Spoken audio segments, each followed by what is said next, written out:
Israel plans to go into Rafah and with ground forces and conduct full-scale military operations. This is a tiny part of Gaza in the south. This is where more than 1 million Palestinians are currently sheltering in place. The Israelis, urged Palestinians throughout the war to travel south to avoid the combat zones.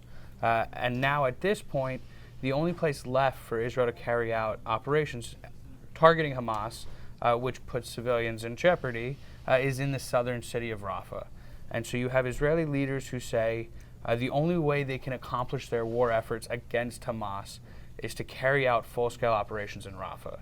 Welcome to Reporter's Notebook, where we talk to the Washington Examiner's top journalists about the stories on their beats. I'm Jim Antle, and I'm joined today by defense reporter Mike Brest. Mike, there's been a deepening, we might say, of the tension between the U.S. government and the Israeli government over the conduct of the war in Gaza. And we've seen some back and forths about whether an Israeli delegation is coming to Washington. Get us up to date on what's happening now. So as you mentioned, and it really came to a head earlier this week when the U.S. decided to abstain from a UN Security Council resolution about the war. Right. Because the U.S. abstained, it allowed the resolution to pass, which called for an immediate ceasefire, and it mentioned the hostages that Hamas is holding, but it did not explicitly link together a ceasefire and a hostage exchange deal. Mm-hmm. And so that is one thing that really upset the Israelis. And so Prime Minister Benjamin Netanyahu came out with a statement that said he was very frustrated with the U.S.'s decision to abstain from the vote. And as a result, in protest, he canceled the delegation of top aides that he was sending to Washington to meet with Biden administration officials, which had come together at a request from the president to Prime Minister Netanyahu. And so the U.S. in response said they were surprised by the decision, and they were still hoping to have these types of meetings because the premise of these meetings were to go over the situation in Rafah. Now, as we've talked about for a couple weeks now, Israel plans to go into Rafah and with ground forces and conduct full-scale military operations. This is a tiny part of Gaza in the south. This is where more than 1 million Palestinians are currently sheltering in place. The Israelis, urged Palestinians throughout the war to travel south to avoid the combat zones. And now at this point, the only place left for Israel to carry out operations targeting Hamas, which puts civilians in jeopardy, is in the southern city of Rafah. And so you have Israeli leaders who say the only way they can accomplish their war efforts against Hamas is to carry out full-scale operations in Rafah. Now, the U.S. Is one of many countries, and including some major nonprofits, who have said carrying out these operations poses grave risk to all of the more than 1 million Palestinians in the area. And so the U.S. Has said for a couple weeks now that they believe there is an alternative that would allow Israel to reach their end goal without the use of ground forces in Rafah. Now, this meeting was supposed to be so they could go over that. Mm-hmm. But that meeting was delayed. But at the same time, Israeli Defense Minister Yoav Gallant came to D.C. and met with Pentagon leaders in particular in a separate meeting that was pre-planned. And so the U.S. was able to the defense minister, express their reservations about full-scale operations and talk about what they believe would be a suitable alternative. So the United States has voted against or even blocked resolutions at the UN that were critical of Israel before.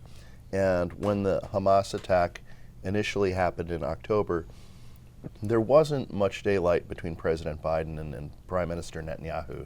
The daylight seems to be growing, and the U.S. seems to want to be using its leverage to get Israel to change course on certain things. That's exactly right.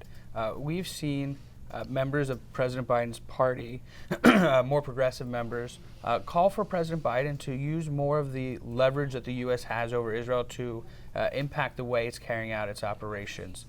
There's a portion of his party that wants the president to support a complete and lasting ceasefire which he has not yet done because to him and to Israel, it would allow Hamas to reconstitute and regrow over time.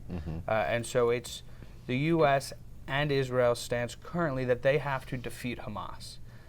And so that's one issue, but we've also started to see President Biden's poll numbers dip over the course of the war. And so that is obviously a very notable aspect of the whole conversation of President Biden's foreign policy, because there's an election in less than a year, and the war is pretty widely unpopular among his own party. So is there anything that we could look forward to when this meeting actually happens in terms of maybe some kind of compromise? There's always the possibility. The meeting is expected to happen now, albeit later than expected. The U.S. said today that they expect Israel not to go into Rafah until this meeting happens. And so there are a number of different military strategies that the U.S. could present to Israel that they could consider and then carry out. But what we've heard from the U.S. in the past is that they have been able to influence Israel's operations to some extent. Now, we've seen, we don't know exactly how well they've done that because we don't know exactly what the U.S. has advised. Right. But the U.S. has advised for months that Israel had to do more to prevent civilian casualties. And so if you ask U.S. officials, they said that they have made impacts that have, in fact, reduced that number, even though that number is so great as it stands now. And there have been members of President Biden's party who are not considered especially critical of Israel, who have nevertheless called for maybe a different government than Netanyahu's.